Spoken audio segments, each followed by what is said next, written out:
Well, we were outside having dinner, and Snow growled, and there was a deer over there. And then Snow chased it away.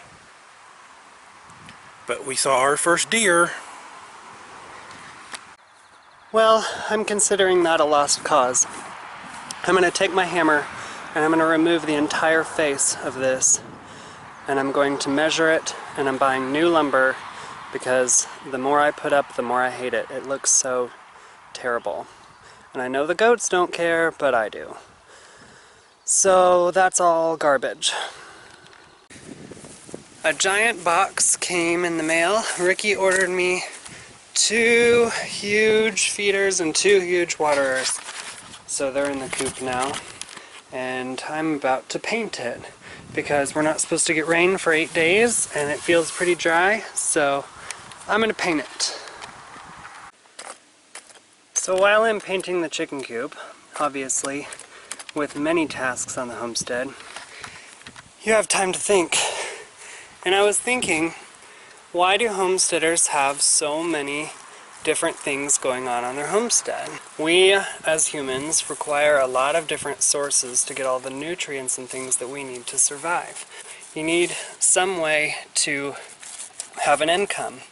And sure, you can get some chickens and you can sell some eggs, and between $2 to $4 a dozen, depending on where you live and whatnot, and the demand and things. It's not really going to keep your utilities on if that's what you're doing right now, or whatever you're doing, paying your property taxes, and all the little things you need to keep going.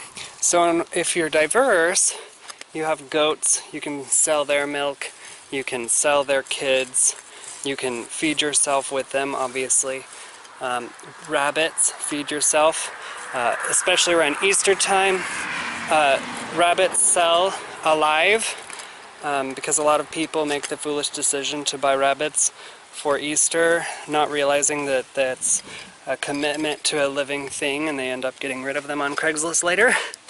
But those little things all add up so that you have not only enough food to feed yourself, but also hopefully a income.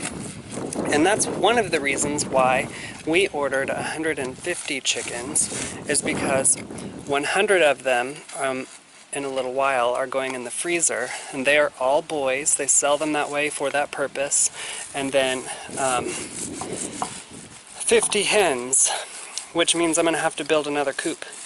But the, I think they call them fryers, I'm probably just going to build roosts in the barn because Ricky wants to keep them all separate.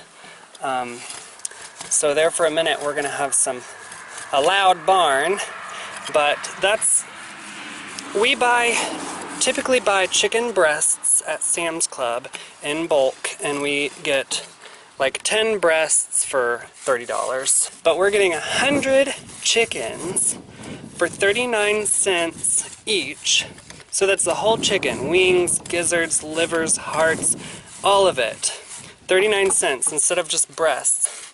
And we'll have food for Snowstorm, my dog, food for us. Not to mention, the feed and everything all tallied up is still going to be tremendously cheaper than buying it at the store. And I'll have the fun of raising them up and listening to them squawk or cock-a-doodle-doo or whatever they do.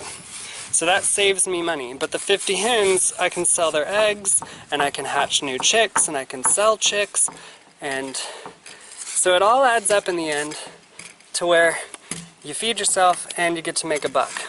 Now, a lot of people say make sure you know what's going on in your area, because you don't want to get peacocks if nobody wants peacocks in your area.